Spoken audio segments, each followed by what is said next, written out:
Hello guys, welcome back to another video. तो guys, भगेड़िया Industries की फाइनेंशियल ईयर 2023 की सेकेंड क्वार्टर की रिज़ल्ट आउट हो चुकी है। तो गाइस, इस वीडियो में हम लोग यही देखेंगे कि कंपनी ने सितंबर 2022 की क्वार्टर में कैसी परफॉर्म की है, क्या क्या पॉइंट्स इम्प्रूव हुई है एंड कहाँ कहाँ पे कंपनी ने डिटोरिएट की है। और कंपनी की फंडामेंटल्स भी चेक करेंगे और समझेंगे कि क्या ये कंपनी पैसे लगाने लायक है या नहीं। एंड उसके साथ साथ हम लोग कंपनी की टेक्निकल्स के बारे में भी डिस्कस करेंगे। तो गाइस, बिना टाइम वेस्ट किए कंपनी की फंडामेंटल एनालिसिस करते हुए वीडियो को शुरू करते हैं। तो गाइज, अगर इस कंपनी की बिजनेस के बारे में डिस्कस करें तो ये company dyes and dyes intermediates की मैन्युफैक्चरिंग के साथ साथ सोलर पावर की जनरेशन एंड डिस्ट्रीब्यूशन भी करती है।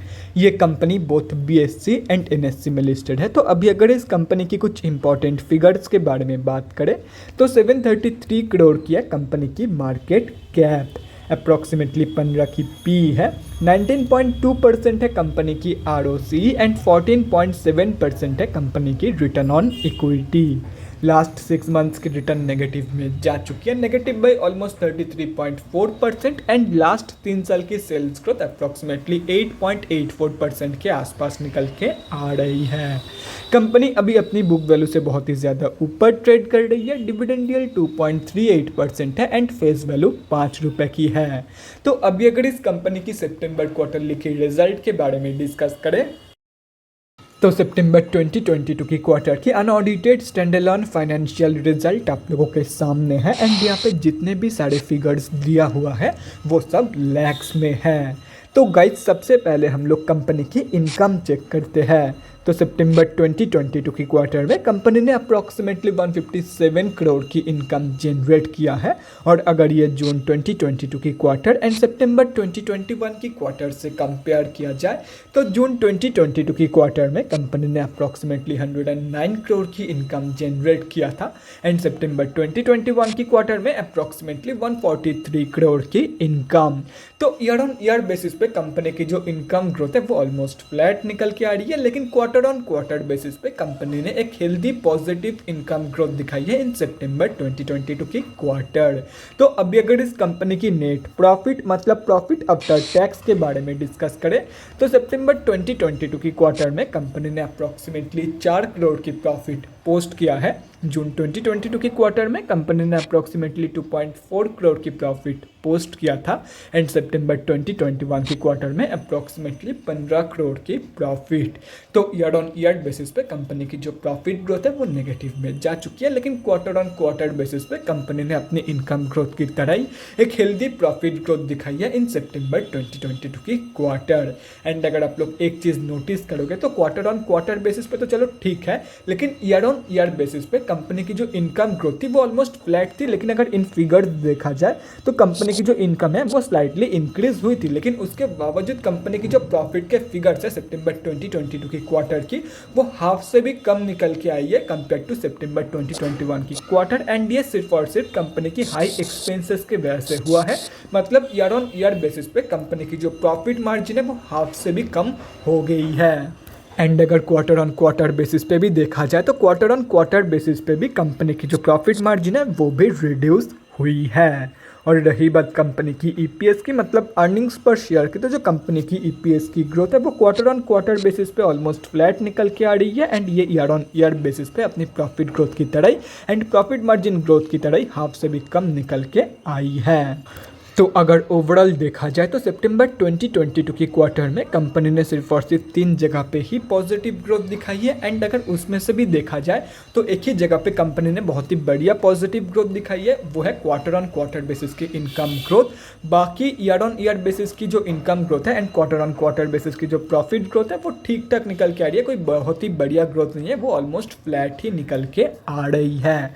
बाकी हर एक जगह पे कंपनी ने डिटोरिएट किया है। एंड इनफैक्ट कंपनी की जो ईयर ऑन ईयर बेसिस की प्रॉफिट ग्रोथ है वो तो बहुत ही ज़्यादा डिटोरिएट हुई है। तो ओवरऑल सितंबर क्वार्टर की जो रिजल्ट है वो बहुत ही ज़्यादा वीक निकल के आई है। तो अभी अगर इस कंपनी की बैलेंस शीट की हेल्थ के बारे में डिस्कस करें तो हाफ ईयरली बेसिस पे हम लोगों को यहाँ पे टोटली उल्टा सीन देखने को मिल रहा है कि कंपनी की रिजर्व रिड्यूस हुई है एंड डेट इंक्रीज हुई है, जो कि किसी भी कंपनी के लिए बहुत ही बेकार चीज़ है। मतलब बैलेंस शीट की हेल्थ डिटोरिएट हुई है ऑन हाफ ईयरली बेसिस। लेकिन अगर ओवरऑल देखा जाए तो डेट की कंपेरिजन में 10 गुना से भी ज़्यादा की पॉजिटिव रिजर्व मौजूद है कंपनी के पास। तो ओवरऑल जो बैलेंस शीट की हेल्थ है वो तो बहुत ही ज़बरदस्त है ही है एंड उसके साथ साथ ये एक ऑलमोस्ट डेट फ्री कंपनी भी है। तो अभी अगर इस कंपनी की कैश फ्लोज के बारे में डिस्कस करें तो कैश फ्लोज की जो कंडीशन है वो भी डिटोरिएट हुई है इन FY 2022। फाइनेंशियल ईयर 2021 में कंपनी के पास पॉजिटिव 10 करोड़ की कैश फ्लोज मौजूद थी, जो कि अभी डिटोरिएट होकर सिर्फ और सिर्फ पॉजिटिव 4 करोड़ की रह गई है।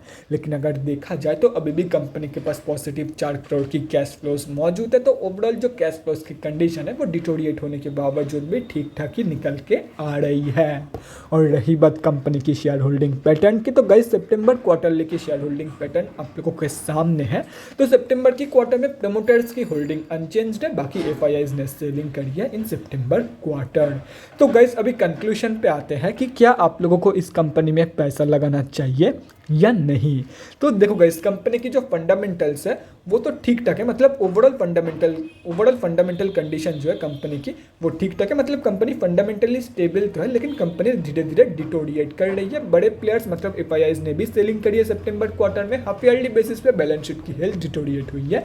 FY 2022 में कंपनी की कैश फ्लोज की भी हेल्थ डिटोरिएट हुई है एंड सितंबर क्वार्टरली की जो रिजल्ट है वो बहुत ही ज़्यादा वीक निकल के आई है।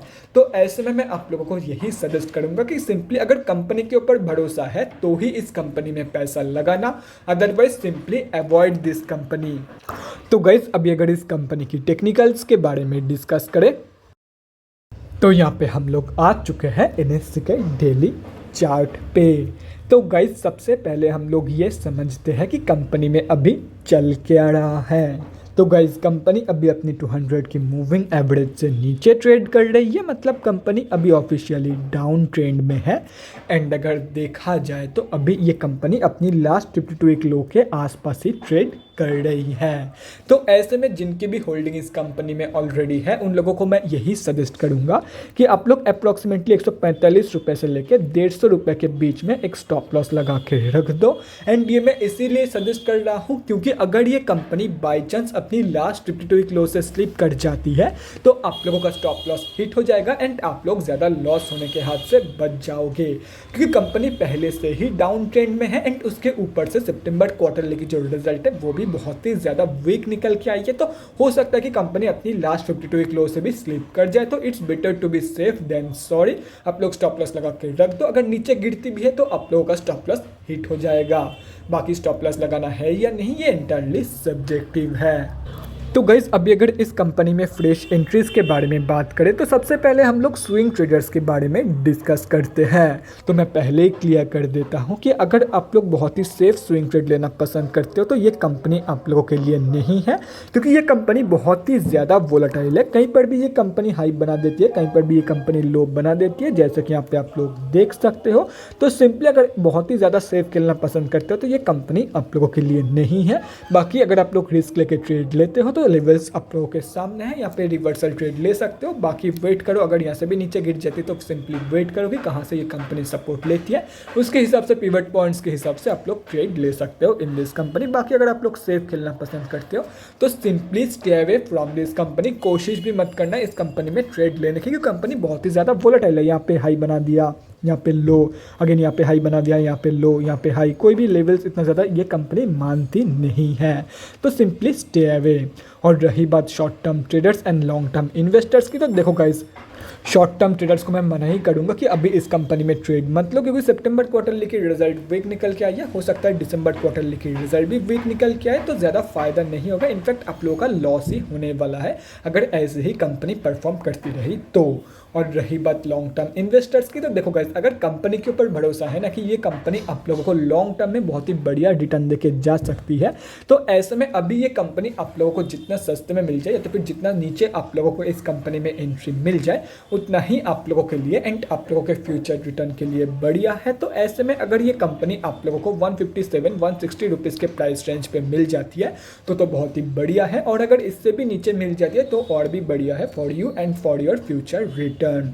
तो guys that's it for this video, अगले वीडियो में मिलते हैं गाइज। Thanks for watching. और गाइज अगर आप लोगों के मन में कोई भी डाउट या क्वेरी रहती है स्टॉक मार्केट या किसी भी स्टॉक से रिलेटेड तो कमेंट सेक्शन में कमेंट करके मुझसे पूछ सकते हो, या तो फिर मेरे इंस्टाग्राम का लिंक आप लोगों को डिस्क्रिप्शन बॉक्स में मिल जाएगा, जाके वहाँ पर भी मुझे डीएम कर सकते हो फॉर एन 1-on-1 कन्वर्सेशन।